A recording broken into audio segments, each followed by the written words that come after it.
When you think of an imperial harem, what comes to mind? Is it a world of shimmering silk, sparkling gold, and endless luxury? Movies and TV shows paint this picture of a paradise, a place filled with beautiful women living lives of absolute comfort and pleasure. But what if I told you that this glamorous image is mostly a fantasy? The truth is behind those magnificent palace walls. The Imperial Harem was one of the most rigidly controlled environments in history.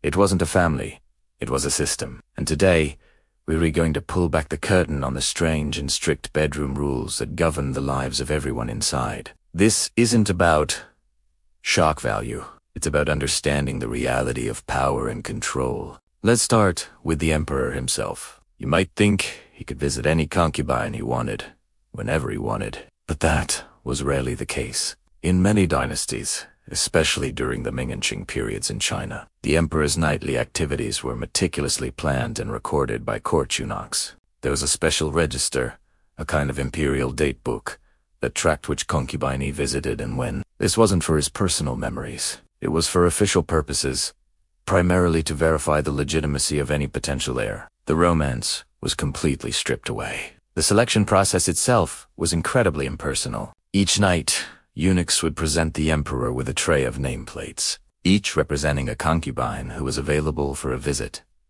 These were often made of silver or jade. The emperor would flip over the nameplate of the woman he chose.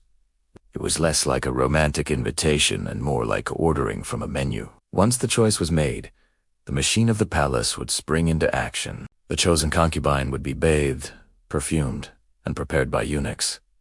Now, here's where it gets even more bizarre. In some eras, the concubine wouldn't just walk to the emperor's chambers. To ensure no weapons could be hidden in her clothes, she would be stripped of her robes, wrapped tightly in a thick quilt or blanket, and then physically carried on the back of a eunuch to the emperor's bed. Imagine that journey being transported like a parcel, your fate for the night completely out of your hands. Once she arrived, she would be placed at the foot of the emperor's bed, and she would have to enter the bed from the bottom, crawling up under the covers. This was a symbol of her complete, but the control didn't stop there. The visit itself was timed. A head eunuch would stand guard outside the bedchamber, and after a certain period, he would call out, reminding the emperor that time was up. He might call out once, twice, and then a third time, more insistently. This was to prevent the emperor from becoming too attached to any one woman, and to conserve his imperial energy for ruling the empire. It was also to ensure he didn't favor one faction of the court over another, which could happen if he spent too much time with a concubine from a powerful family. After the encounter, the eunuch would ask the emperor a critical question. Should the seed be kept? If the emperor said yes, the event would be recorded in the register with the date and the concubine's name, establishing a potential pregnancy's legitimacy. If the emperor said no, measures would be taken to prevent conception. The concubine would be led away, and court physicians or eunuchs would employ methods believed to induce menstruation or prevent implantation. Her body wasn't even her own in this most private of moments. Her entire reproductive purpose was a matter of state policy, decided by a single word from the emperor and enforced by the eunuchs. Life in the harem was a constant competition under intense scrutiny. Every action was political.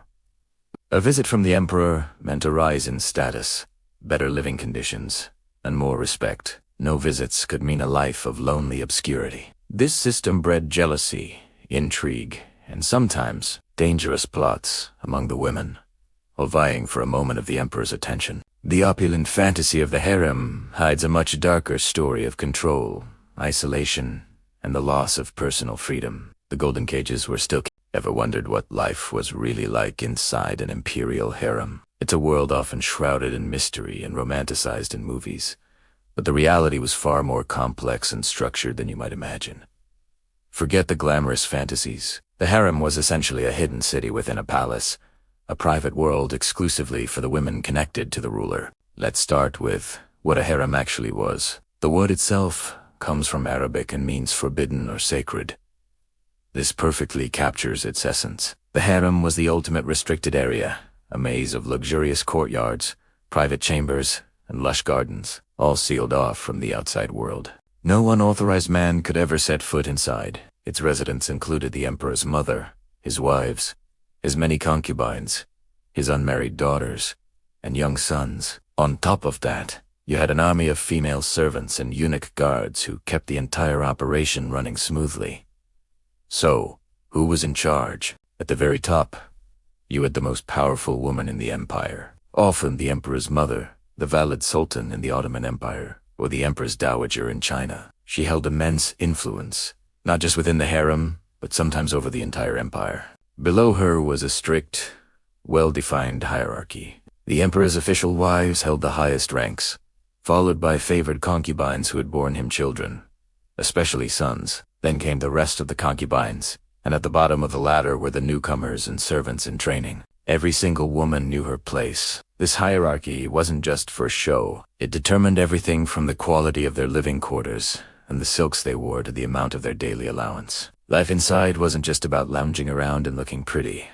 For many women, it was a full-time job. They received rigorous education in music, poetry, calligraphy, and dance. The goal was to become not just a beautiful companion for the emperor, but also a cultured and sophisticated one. This was also a fiercely competitive environment. Gaining the emperor's favor was the ultimate prize. It could elevate a woman's status, secure a powerful future for her children, and bring immense honor to her family. This constant competition led to intricate court politics, alliances, and rivalries. It was a high-stakes game of influence, where a clever comment or a well-timed gift could change a woman's destiny overnight. But it wasn't all political maneuvering. The harem was also a community, a sisterhood of sorts. Women formed deep friendships, supported each other through hardships, and celebrated festivals and life events together. They raised their children in a communal environment, sharing the joys and challenges of motherhood. Despite being confined, they created their own vibrant social world, rich with its own traditions,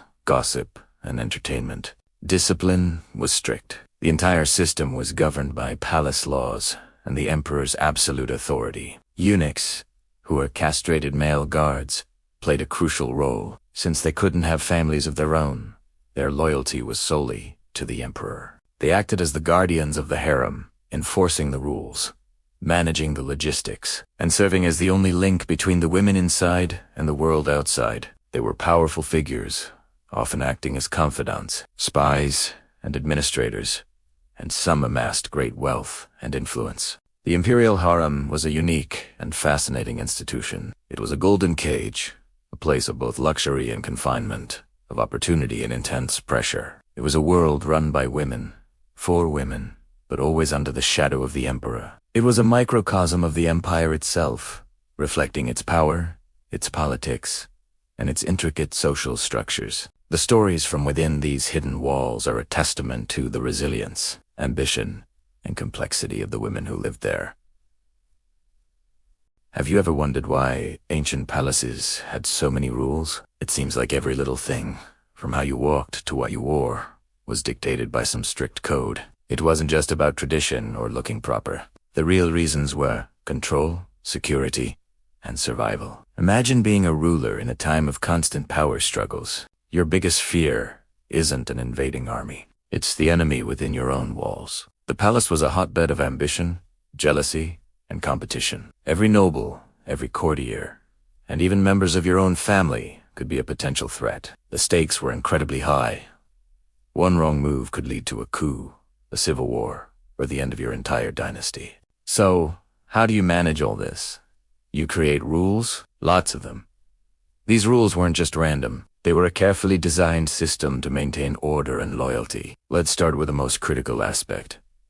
Protecting the family line. The succession of the throne was everything. To ensure a clear and undisputed heir, rulers had to control relationships within the palace very, very carefully. This meant strict regulations on who could interact with whom, especially when it came to the ruler's spouses and concubines. Any hint of infidelity could cast doubt on a child's parentage, potentially sparking a succession crisis that could tear the kingdom apart. Rules were the first line of defense against this kind of chaos. Then there was the constant threat of internal conflict. With so many powerful people living under one roof, rivalries were inevitable. Factions would form, conspiracies would be whispered in shadowy corridors, and everyone would be jockeying for more influence and power. The ruler needed to be the ultimate authority, the sun around which all other planets revolved. To achieve this, the rules created a rigid hierarchy. Everyone had a specific place, a specific rank, and specific duties. You knew who to bow to and who bowed to you. This structure was meant to minimize friction and prevent power struggles from spiraling out of control. If someone stepped out of line, the punishment was swift and severe, serving as a warning to everyone else. These rules extended to every single detail of daily life. Think about it. Specific clothing was assigned to different ranks, so you could instantly tell someone's status just by looking at them. This reinforced the social order visually. There were rules about where you could go in the palace, limiting access to sensitive areas and preventing unauthorized gatherings. Even mealtimes were highly regulated, not just for etiquette, but also to prevent poisonenga, very real and constant fear for any ruler. A designated food taster wasn't just a dramatic movie trope. It was a life-saving necessity. Furthermore, communication was heavily monitored. Who was sending messages to whom? What were they talking about? Spies were everywhere, listening for any sign of dissent or plotting. The rules were designed to make secret communication difficult and to ensure that all important information flowed directly to the ruler. This gave the monarch a huge advantage, allowing them to stay one step ahead of any potential rivals. They needed to control the narrative, manage the flow of information, and squash any rumors before they could grow into a real threat. In essence, the entire palace was a high-stakes chessboard, and the rules were the framework that governed every move. They were the invisible walls and chains that kept everyone in their place. While it might seem oppressive to us today, for a ruler trying to hold on to power and protect their legacy, this web of regulations was the only thing standing between order and utter chaos. It was a system built on a foundation of fear, but it was also what allowed great dynasties to endure for centuries. So the next time you watch a historical drama and see all the bowing, the elaborate ceremonies, and the strict codes of conduct, remember that it was all part of a deadly serious game of power and survival. Thanks for watching, and if you've enjoyed this deep dive into history, don't forget to like and subscribe for more. Ever wonder what life was really like for women in the grand palaces of history? It wasn't all glamour and romance. Forget the fairy tales. The reality was a complex world of strict rules and rigid hierarchy. Not everyone was a princess, and in fact, for most women, life was anything but a dream. It was a structured system where your rank determined your entire existence. From the food you ate to the very air you breathed, everyone had a place, and stepping out of line was simply not an option. So, let's break down this pyramid of power. At the very top, reigning supreme, was the Empress. As the primary wife, her position was one of immense prestige and authority. She wasn't just a figurehead. She was the manager of the entire inner court, overseeing all the other women. Her word was law. She lived in the most lavish quarters, enjoyed the finest cuisine, and had a vast retinue of servants at her command. Her influence could extend beyond the palace walls, sometimes even touching the politics of the empire. To be empress was to be at the pinnacle of female power. Just below the empress were the consorts. These were the other official wives of the ruler, and their status was also highly respected. They were divided into several tiers, each with its own title and privileges. A higher-ranking consort would have better living conditions, a larger allowance, and more access to the emperor. Their main goal was often to gain the emperor's favor, which could lead to a promotion in rank for themselves or secure a better future for their children. The competition among consorts was fierce but subtle, a delicate dance of charm, intelligence, and political maneuvering. Next in line were the companions, or concubines. This was a much broader category, and their status could vary wildly. Some were beloved by the emperor and enjoyed a life of relative comfort, while others might be largely ignored. They had fewer official duties than the consorts, and less political influence. Their lives were often spent in quiet seclusion, practicing arts like music, poetry, or painting to pass the time and perhaps catch the ruler's eye. While they lived within the palace walls, their world was much smaller and more confined than that of the higher-ranking women. Beneath them were the servants and maids. These women were the engine that kept the palace running. They were responsible for everything from cooking and cleaning to assisting the high-ranking ladies with their daily routines. Their lives were defined by hard work and long hours. They had very little personal freedom and were under constant supervision. The servant's life was one of duty and obedience, with little hope of ever changing their circumstances. They saw all the palace drama unfold, but were expected to remain invisible and silent, loyal to the mistresses they served. Finally, at the very bottom of this ladder were the trainees. These were often very young girls who entered the palace to be trained as future servants, or, if they were exceptionally talented or beautiful, perhaps to become a companion one day. Their days were filled with lessons in etiquette, domestic skills, and the arts. It was a period of strict discipline and intense learning, designed to mold them into suitable palace residents. For these girls, the palace was a school, a workplace, and a permanent home all rolled into one, and their future was entirely in the hands of their superiors. So, you see, the palace was a microcosm of society, with its own intricate class system. Your rank dictated your destiny. Higher status brought luxury and power, while a lower rank meant a life of service and restriction. It was a world where every woman knew her place, and the lines between them were clearly drawn. It's a fascinating, and often harsh, reality that's so different from the stories we often hear. Thanks for watching, and if you found this glimpse into the past interesting, don't forget to like, subscribe, and hit the bell for more. Ever wonder what it really took to enter the legendary harems of history? It wasn't just about beauty. The selection process was incredibly strict, more like a high-stakes recruitment for a top-secret agency than anything else. First off, potential girls were chosen exclusively from noble or officially approved families. This wasn't an open casting call. Your family's status and reputation were your first ticket in, or your first rejection. Once a girl was shortlisted, the real scrutiny began. Think of the most intense background check you can imagine, and then multiply it by 100. Investigators would dig into every corner of a family's history. They looked for any hint of scandal, any questionable alliances, or any hereditary diseases. The health of the candidate was paramount. She had to be in peak physical condition, with no blemishes, no chronic illnesses, and a strong constitution. It was a eugenicist's dream, ensuring only the best genes would potentially mix with the rulers. But physical health was only half the battle. Her behavior, her temperament, her very character were put under a microscope. Was she obedient? Was she intelligent? Did she have a gentle disposition? Any sign of rebellion, stubbornness, or a fiery temper could get her disqualified instantly. They were looking for girls who were not only beautiful and healthy, but also malleable and easy to control within the rigid structure of the harem. The palace had enough intrigue already. They didn't want to import more. This meticulous vetting process extended to her entire family tree. Investigators would go back generations, checking for any history of mental illness, criminal activity, or political dissent. A single problematic ancestor could ruin a girl's chances, no matter how perfect she was herself. The ruling dynasty was taking no risks. The women of the harem were not just companions. They were potential mothers of future heirs, and their lineage had to be flawless. So, what happened if a girl passed all these grueling tests and was finally selected? You might think her family would be overjoyed, celebrating their newfound connection to power. The reality was far more heartbreaking. For most, selection meant a permanent and brutal separation. The moment a girl walked through the palace gates, she was essentially leaving her old life behind forever. It was a one-way ticket. Families were often forced to sever all contact. Letters were forbidden. Visits were out of the question. Their daughter, who was once the center of their world, now belonged entirely to the Sultan and the state. She would be given a new name, a new identity, and a new purpose. Her past was erased.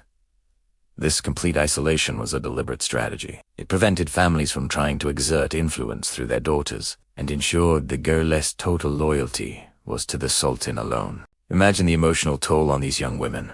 Torn from everyone they had ever known and loved, they entered a world of gilded cages, a place of immense luxury but also profound loneliness and fierce competition. They were surrounded by strangers, all vying for the attention of one man. Their old family bonds were replaced by the complex and often treacherous hierarchies of the harem. They had to learn new languages, new customs, and new rules of survival, all while grieving the life and the family they would never see again.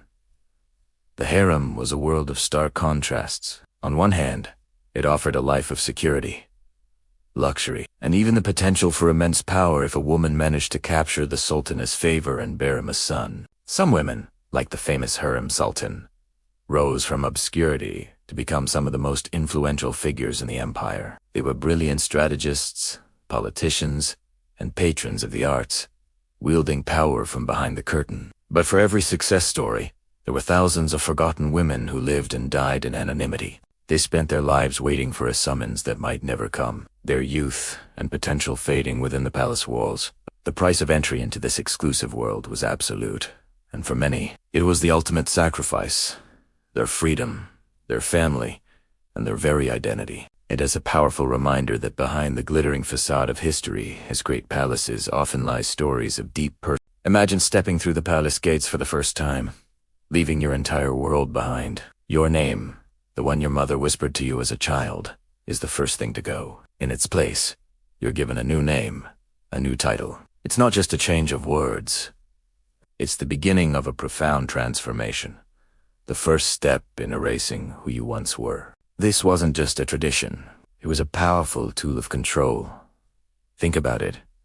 A name is so much more than a label. It connects you to your family, your village, your past. It's the thread that weaves the story of your life. When that thread is cut, you become unmoored, adrift in a sea of unfamiliar faces. Suddenly, you're no longer the daughter of a farmer or the son of a merchant. You are now Jadu, or Golden Prosperity, a title that signifies your function, not your history. Your new identity is tied directly to the palace, to the hierarchy, to the ruler you serve. This deliberate act of renaming made it easier for the palace administration to manage thousands of individuals. When everyone is a blank slate, they are easier to mold, easier to command. And it wasn't just names. Personal belongings were often confiscated, replaced with standard-issue robes and ornaments. Every visual cue that reminded you of your past life was systematically stripped away. The colorful dress your sister made for you, gone. The simple wooden toy your father carved, left behind. This created a uniform existence where individuality was not just discouraged. It was seen as a threat. Everyone looked the same, ate the same food, and followed the same rigid schedule. This uniformity fostered a sense of detachment, not just from your past, but from your own self. With the erosion of personal identity came the suppression of personal dreams. Maybe you dreamed of opening your own shop, of traveling the world, or simply of raising a family in your hometown. Inside the palace walls, those dreams were replaced by a single, all-consuming purpose: duty. Your new ambition became pleasing a superior, gaining a slightly better position, or simply surviving the day-to-day intrigue. The grand tapestry of your future was unraveled and rewoven into a small, intricate pattern dictated by palace life. This process created a deep emotional separation. How can you form a genuine connection with someone when you don't even know their real name or where they come from? Friendships became alliances of convenience, built on shared duties and mutual survival rather than true personal bonds. This emotional isolation was another layer of control. Isolated people are less likely to unite, less likely to rebel. They are more focused on their own precarious position within the system. You learn to guard your heart, to hide your true feelings, because vulnerability could be a fatal weakness in the competitive and often cruel environment of the court. Ultimately, this stripping of identity was a psychological masterpiece of control. It turned vibrant individuals with unique histories and dreams into cogs in the vast, impersonal machine of the imperial court. The palace wasn't just a place of residence. It was a crucible designed to melt down the individual and recast them in the image of a perfect obedience or bond. Their past was forgotten, their future was dictated, and their present was a constant performance of loyalty and duty. The person they were born as effectively ceased to exist, replaced by a new creation of the palace itself. Thanks for watching. If you found this glimpse into the past fascinating, don't forget to like this video and subscribe for more stories hidden within the palace walls. See you next time. Have you ever wondered what it's like to live a life where every single minute is planned for you? Not just your workday, but every hour, every action, from the moment you wake up to the moment you close your eyes. I'm talking about a level of discipline so extreme it borders on the unbelievable. For years, this was my reality. It wasn't a choice, it was a requirement. Let me walk you through a day in that life. The day began long before the sun even thought about rising. At exactly 4:30 a.m., a piercing alarm would shatter the silence. No snoozing, no 5 more minutes. The first 15 minutes were for personal hygiene, a race against the clock. By 4:45 a.m., we were all lined up for the morning run. A grueling 5-kilometer trek. Rain or shine. There was no room for fatigue or excuses. You just did it. Breakfast was at 6 a.m. sharp. Not 6:01, not 5:59. You had exactly 20 minutes to eat. The food was functional, not fancy. It was fuel for the machine, nothing more. Every meal was like this. Lunch at noon, dinner at 6. Always the same time, always the same duration. You learned to eat fast, to not waste a single second. It trained you to see food as a necessity, not a pleasure. From 7 a.m. until noon, the day was a blur of intense training. Physical drills, mental exercises, strategic simulations. Every session was designed to push us to our absolute limits and then some. There were no easy days. Every hour was a test of endurance, of focus, of willpower. Break times were scheduled to the minute, just long enough to catch your breath before diving back into the next task. The afternoon brought no relief. After a quick 30-minute lunch, it was back to work. This time, it was less about physical exertion and more about meticulous, detail-oriented tasks. Cleaning, equipment, maintenance, reports. Everything had a specific procedure, a checklist that had to be followed perfectly. An inch out of place was a failure. A minute behind schedule was a failure. The pressure was constant, a quiet but heavy weight on your shoulders. Even the simplest act of personal freedom was a luxury we didn't have. If you needed to walk from one building to another, you needed permission. You had to state your destination and your reason. Spontaneous strolls didn't exist. Your entire world was confined to designated areas and approved movements. It shrinks your perspective, makes you feel like a piece on a chessboard, moved by an invisible hand. By 9 p.m., all activities ceased. This was designated rest time. You were expected to be in your quarters, preparing for the next day. Lights out was at 10 p.m., non-negotiable, and as you lay there in the dark, you could feel the entire system resetting, ready to run the same exact program in just a few short hours. Living like this for years changes you. It forges an iron discipline, an ability to function under immense pressure, but it also comes at a cost. You lose a part of your spontaneity, your ability to just be. When I finally stepped out of that structured world, the sheer amount of freedom was overwhelming, almost frightening. Choosing what to eat for lunch, deciding to take a walk just because I felt like these simple choices felt monumental. It took a long time to learn how to live without a schedule dictated to me, to reclaim the small freedoms that most people take for granted. This experience taught me the incredible power of discipline, but it also taught me the profound value of freedom. It's a balance I'm still learning to navigate every single day. Thanks for listening to my story. If this resonated with you, I'd love to hear your thoughts in the comments. Don't forget to like and subscribe for more. See you next time.